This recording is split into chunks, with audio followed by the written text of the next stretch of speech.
اچھا سمجھا جاتا ہے، معقول بات سمجھی جاتی ہے، جس کی کہ تعلیم دی جاتی ہے۔ ایک اور اہم ویلیو جو ہمارے طریقے کی اور ہمارے امام زمان کی ہدایات کی روشنی میں ہمارے پاس موجود ہے، اس کا میں حوالہ دینا چاہوں گا۔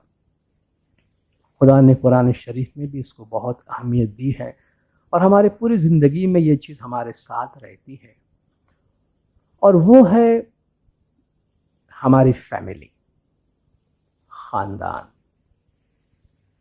اللہ تبارک و تعالیٰ نے قرآن شریف میں خاندان کو بڑی اہمیت دی ہے۔ مولانا حضرت امام شاہ کریم الحسینی صلوات اللہ علیہ مولانا نے اپنے فرمان میں فرمایا کہ آپ اپنی زندگی میں اپنے سامنے کچھ آبجیکٹیوز، کچھ اہداف، کچھ ہدف مقرر کریں، اپنے مذہب کی پریکٹس کی آبجیکٹیوز، صراط مستقیم کی آبجیکٹیوز۔ اسی کے ساتھ ساتھ مولانا نے فرمایا objective of a United family, مل جل کر رہنے والے، پیار محبت سے رہنے والے، آپس میں محبت سے رہنے والے خاندان کی آبجیکٹیو اپنے ساتھ میں رکھو۔ قرآن حکیم میں اللہ تبارک و تعالیٰ فیملی، مرد عورت کا رشتہ، خاندان کا رشتہ، خدا نے اس کو معجزہ قرار دیا ہے، اپنی آیات کا حصہ قرار دیا۔ وَمِنْ آيَاتِهِ أَنْ خَلَقَ لَكُم مِّنْ أَنفُسِكُمْ أَزْوَاجًا، اللہ فرماتا ہے میری آیات میں سے، میری معجزات میں سے ایک معجزہ یہ ہے کہ ہم نے تمہارے لیے، تم ہی میں سے تمہارا ایک جوڑا بنایا ہے، مرد کے لیے عورت، عورت کے لیے مرد، لِتَسْكُنُوا إِلَيْهَا، تاکہ تم اس میں سکون حاصل کرو، تم کو اس میں آرام اور راحت ملے۔ وَجَعَلَ بَيْنَكُمْ مَوَدَّةً وَرَحْمَةً، اور تم دونوں کے درمیان ہم نے محبت اور رحمت پیدا کی ہے۔ اللہ تعالیٰ نے محبت اور رحمت کا یہ رشتہ بنایا ہے۔ یا ایھا الناس اتقوا ربکم الذی خلقکم من نفس واحدۃ، اس اللہ سے ڈرو جس نے تم سب کو ایک ہی نفس سے پیدا کیا ہے، وخلق منھا زوجھا، اور اسی میں سے اس کا جوڑا بنایا، وبث منہما رجالا کثیرا ونساء، اس میں سے بہت سے مرد، بہت سی عورتیں پھیلا دی۔ اللہ فرماتا ہے یہ میرے معجزات ہیں، اور مرد اور عورت دونوں کی تعلقات اور دونوں کی ذمہ داری کے متعلق اللہ تعالیٰ کتنی خوبصورتی سے قرآن میں فرماتا ہے۔ ہن لباس لکم وانتم لباس ہن، ہن لباس لکم وانتم لباس لہن، مردوں سے کہا جا رہا ہے وہ عورتیں یعنی تمہاری بیویاں تمہارے لباس ہیں اور تم ان کے لباس ہو۔ لباس آدمی زینت کے لیے بھی پہنتا ہے، اور لباس انسان ستر پوشی کے لیے بھی اپنی شرم کو چھپانے کے لیے بنیادی طور پر پہنتا ہے۔ تو خداوند تعالیٰ فرماتا ہے تم دونوں مرد اور عورت ایک دوسرے کی شرم، عزت، آبرو کی حفاظت کرنے کے لیے بنائے گئے ہو۔ تم ایک دوسرے کے لباس ہو، ایک دوسرے کے عیب کو ڈھانپنے والے ہو۔ خاندان میں بہت سے کیریکٹرز ہیں۔ ایک کپل کی شادی ہوئی اور شادی کے چند مہینے بڑے اچھی طرح گزرے، دونوں بڑے سمجھدار قسم کے تھے۔ جو بیوی تھی وہ اخبارات پڑھتی تھی، میگزین پڑھتی تھی، تو میگزین پڑھتے پڑھتے ایک دفعہ اس کو خیال آیا، اپنے شوہر سے کہتی ہے کہ بھائی ہم ایک کام کرتے ہیں، ہمارے شادی کے اندر، ہمارے رشتے کے اندر کبھی کسی قسم کی کوئی دراڑ نہ آئے، ہم ایک دوسرے کے بارے میں کوئی ہماری غلط فہمیاں نہ ہو، تو میرے پاس ایک آئیڈیا آیا ہے، پڑھتے پڑھتے میں اس کی لسٹ بناتی ہوں، تم ایک لسٹ بناؤ جو تمہیں لگتا ہے کہ مجھ میں نہیں ہونی چاہیے، جو تمہیں پسند نہیں ہے۔ کل صبح ناشتے کے ٹیبل پہ ہم بیٹھیں گے اور اپنی اپنی لسٹ دیکھیں گے کہ وہ کون کون سی چیزیں ہیں جو میں چاہتی ہوں کہ تم چینج کرو اپنے اندر، اور وہ کون سی چیزیں جو تم چاہتے ہو کہ میں تمہیں پریشان کرتی ہوں، تاکہ ہم بالکل دونوں ایک جیسے ہو جائے، دونوں کو کسی سے کوئی شکوہ شکایت نہ رہے۔ شوہر کہتا ہے اچھی بات، وائی ناٹ۔ دونوں کام میں لگ گئے۔ اگلی صبح ناشتے کی ٹیبل پہ Here it is. This is my list. بیگم یہ میری لسٹ ہے 3 صفحات. تمہاری یہ باتیں مجھے کیریکٹر امپورٹنٹ نہیں ہے, میسج امپورٹنٹ ہے. تمہاری یہ باتیں مجھے پسند نہیں ہے, تم یہ کر دو مجھے اریٹیشن ہوتا ہے, تم یہ چینج کر دو, یہ بالکل بند کر دو, یہ نکال دو, اور اس سے نہیں ملو اور اس سے نہیں ملو. وہ لسٹ پڑھتی گئی اور شوہر کے آنکھوں سے آنسو آتے گئے. اتنی خرابی ہے میرے اندر اور اتنا بڑا امتحان ہے. تم یہ چینج کرو, تم یہ چینج کرو, تو تمہاری یہ بات اچھی نہیں لگتی, یہ چیز اس کے آنکھوں سے آنسو جاری. اس کی لسٹ پوری ہو گئی. شور سے کہتا ہوں, اٹس یور ٹرن, تمہاری لسٹ لاؤ, تمہاری لسٹ. شور کہتا I don't have any list.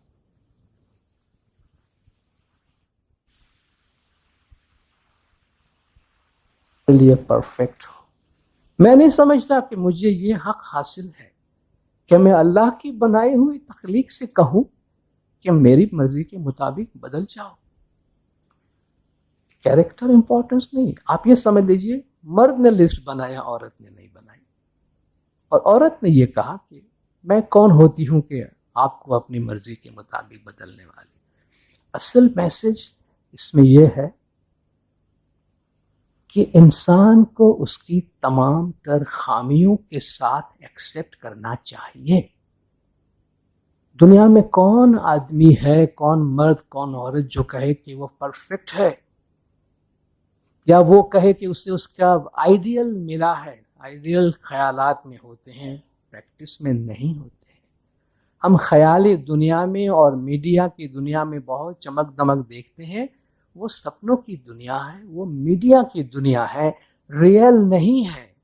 Real دنیا میں ایسا نہیں ہوتا. ہم سپنوں کی دنیا میں نہ رہیں, حقیقت کی دنیا میں آئے. یہ رشتے, یہ فیملی, گھرانہ بڑا قیمتی سرمایہ ہے ہمارا.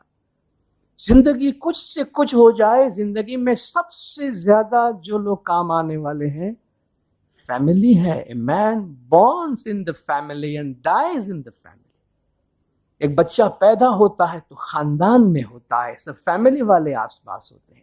پھر چاہے زمین آسمان ایک ہو جائے, جب آدمی مر جاتا ہے تو یا تو فیملی والے آس پاس ہوتے ہیں, یا کوئی نہیں ہوتا تو پوچھتے ہیں اس کا کوئی ہے, کوئی وارث ہے, کوئی ماں باپ, بھائی بہن, رشتہ دار.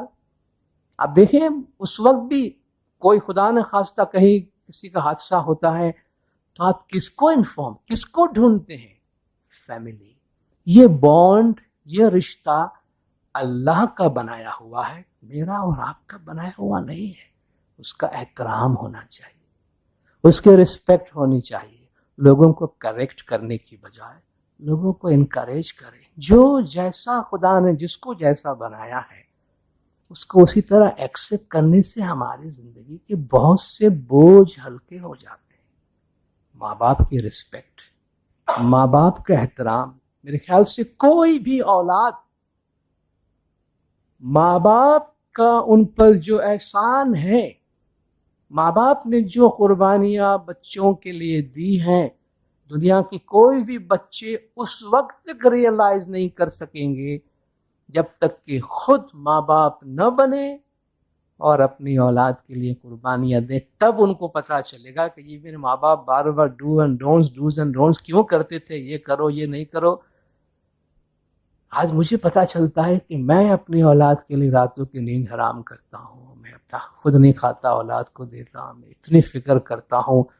تب وہ ریئلائز کرتا ہے کہ میرے ماں باپ تو, آج تو میں اتنی فیسلٹی والی دنیا میں زندگی گزار رہا ہوں, میرے ماں باپ 20-25-30 سال پہلے تو اور ڈیفیکلٹ دنیا میں تھے. انہوں نے کیا کچھ نہیں برداشت کیا ہوگا. اور یاد رکھیے, ماں باپ کے احسانات جو اولاد پر ہیں اس کا کوئی ریٹرن نہیں ہے, اس کا کوئی بدل نہیں ہے. اولاد کبھی اس کو ریٹرن نہیں کر سکتی. ماں باپ کی دعائیں, ماں باپ کی خدمت بہت عام ہے. کسی نے بہت خوبصورت بات کہی ہے کہ ماں باپ کی جو دعائیں ہوتی, سائے میں زندگی جو گزارے, دعاؤں کے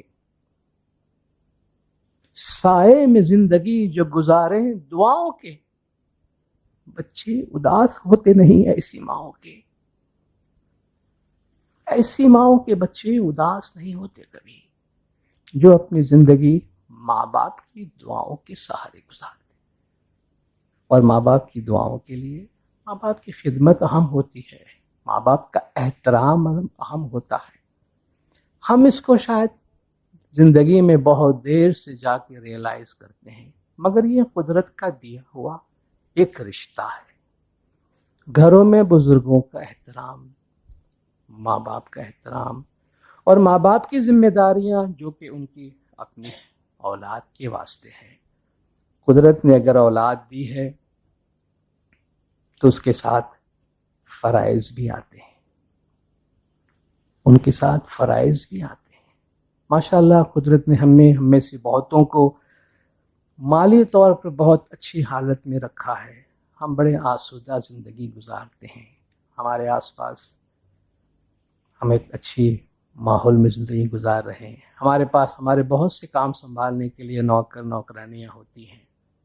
ٹھیک ہے, زندگی کی آسودگی ہے, مگر کچھ کام اولاد کے وہ ہیں جو ماں باپ ہی کرتے ہیں اور ماں باپ ہی کو کرنا چاہیے, اس کی جگہ کوئی نہیں لے سکتا. بچوں کو کوالٹی ٹائم ضرور دیں. یہ نہ سمجھے, یقیناً ہم نہیں سمجھتے ہوں گے, اور خدا نہ کرے ہم کبھی ایسا سمجھے کہ ہمارے گھر میں اگر نوکر چاکر اور ہمارے میڈ اور آیا ہیں ہمارے بچوں کو بڑے کر لیں گے, ہمارے بچوں کو پال لیں گے. ایسا کبھی نہیں ہو سکے گا. بچوں کے ساتھ ماں باپ کا کوالٹی ٹائم, کتنا ٹائم آپ بچوں کے ساتھ بچوں کو دینے کے واسطے گزارتے ہیں. بچوں کے ساتھ بیٹھ کے میں 3 گھنٹہ ٹی وی دیکھتا ہوں تو آپ نے بچوں کے 1 منٹ بھی نہیں دیا. بچے کے ساتھ بیٹھ کے ہم نے 2 گھنٹہ فلم دیکھی تو ہم نے بچوں کو کوئی ٹائم نہیں دیا, ہم نے فلم دیکھی ہے.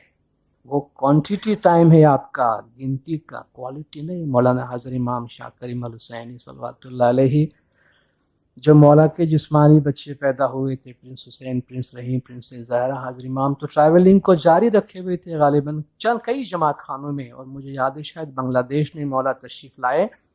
اور مولانا نے فرمایا جماعت مجھے پوچھتی ہے کہ بیگم کو میں نے ساتھ میں کیوں نہیں لایا, بیگم ساتھ میں کیوں نہیں آئی, آپ جانتے ہیں کہ میرے بچے چھوٹے ہیں. مولانا نے فرمایا آپ جانتے ہیں کہ ہمارے بچے چھوٹے ہیں. بلکہ ایک جگہ پہ مولانا نے فرمایا اوفورس پاکستان سے مولانا نے ہاف ٹرپ میں بیگم کو واپس بھیج دیا تھا کیونکہ مولا کا ٹور لمبا تھا. مولانا نے فرمایا آپ جانتے ہیں بچے چھوٹے ہیں, ایسی عمر میں ماں کا بچوں کے ساتھ رہنا بہت ضروری ہے. مولا جماعت کے ٹرپ میں دیدار کے لیے, اس میں سے بھی مولا عملی مثال دیتے ہیں. اب وہ تو بادشاہوں کے بادشاہ, اس کے پاس کس چیز کی کمی ہے کہ جو ان کے بچوں کو سنبھال نہ سکے. وہ بھی یہ فرماتے ہیں کہ ماں کا بچوں کے پاس ہونا بہت ضروری ہے. یہ ہم جو اپنے ویلیوز کی, اپنے سنسکار کی بات کرتے ہیں, ٹریڈیشن کی بات کرتے ہیں, یہ ٹریڈیشن ہم کتابوں میں لکھ کر اپنی اولاد کو ٹرانسفر نہیں کرتے ہیں. اپنے ساتھ زندگی گزار کے وہ ہمارے یہ ویلیوز, ہمارے یہ ٹریڈیشنز ہم سے لیتے ہیں. تو یہ ہمارے زندگی کے چند اہم ترین, بہت ہی قیمتی ترین اشیاء میں سے ایک فیملی ہے, ہمارے خاندان ہے. ان کا احترام ہونا چاہیے. ہم میں سے ہر ایک اپنے آپ سے یہ سوال کرے کہ اپنے گھر کو, اپنے گھرانے کو مضبوط کرنے کے لیے میں کیا کر سکتا ہوں. نہ یہ کہ اس گھر میں میرا حصہ کیا ہے, میرا حق کیا ہے, وہ میں لے لوں. اس بلڈنگ کی ہر ایک دیوار کی ایک ایک اینٹ اگر اپنا حق مانگے, 1 منٹ میں بلڈنگ نیچے آ جائے گی, کیونکہ ہر دیوار اپنے حق کی بات کرے گی. لیکن ہر دیوار کی ہر اینٹ ایک دوسرے کو پکڑے ہوئے ہیں تو مضبوط عمارت کھڑی ہے. گھر کے سب ممبر ایک دوسرے کو مضبوطی سے تھامے رہے تو مولا فرماتے ہیں فیملی میں ہمارے لیے خوشی ہے. اور مولا فیملی کی یونٹی, خاندان میں اتحاد کی خاص دعائیں دیتے ہیں. یہاں پہ میں اپنا آواز مکمل کرتا ہوں, اور اس کے ساتھ ساتھ آج ہمارا پورے گلف کے ٹور کا آخری دن ہے, اور اس موقع پر نامدار کونسل, نامدار طریقہ بورڈ, تمام جماعت کے مکھی کامرے صاحبان, Bahrain, Kuwait, Dubai, Sharjah, Abu Dhabi, Al Ain اور دوحہ جماعت, سب کے مکھی کامرے صاحبان, کونسل کے ہم شکر گزار ہیں. دوحہ جماعت ہماری زندگی میں جیسا کہ آپ جانتے بہت اہم جگہ رکھتی ہے. ہم آپ کو یقین دلانا چاہتے ہیں، میں سمجھتا ہوں آپ کو کبھی بھی اس بات کا اندازہ نہیں ہو سکے گا کہ آپ لوگوں کی دعائیں، آپ لوگوں کی محبت ہماری زندگی میں کتنی اہم جگہ رکھتی ہے. جب بھی ہم یہاں آپ کے پاس آتے ہیں ہم ریفیول ہو کے جاتے ہیں، پھر سے ایندھن لے کے جاتے ہیں، ریچارج ہو کے جاتے ہیں، وہ دعائیں اور وہ حوصلہ لے کے جاتے ہیں کہ آئندہ اور کئی مہینے کئی سال ہم اپنے مشن کو آگے بڑھا سکتے ہیں. ہم آپ جماعت کی تمام جماعتوں کے کتنے احسان مند ہیں، اس کے لیے ہمارے پاس الفاظ نہیں کہ ہم بیان کر سکیں. جس طرح آپ ہمیشہ پیار، محبت، شفقت میں ہمیں رکھتے ہیں، اپنی دعاؤں میں، اپنے پیار میں، اپنے محبت میں ہمیشہ یاد رکھیے گا. خداوند نور مولانا شاہ کریم الحسینی حاضر امام ہم سب کو ہمیشہ اپنی رحمت اور پناہ میں رکھے. مولا گنج جماعت کی تمام گناہ معاف کرے، سب کی نیک امیدیں پوری کرے، آخری دم تک ایمان سلامت رکھے، سکھی سلامت اور آباد رکھے، دیدار نصیب کرے. صلوات پڑھ دندار اللہم صلی علی محمد.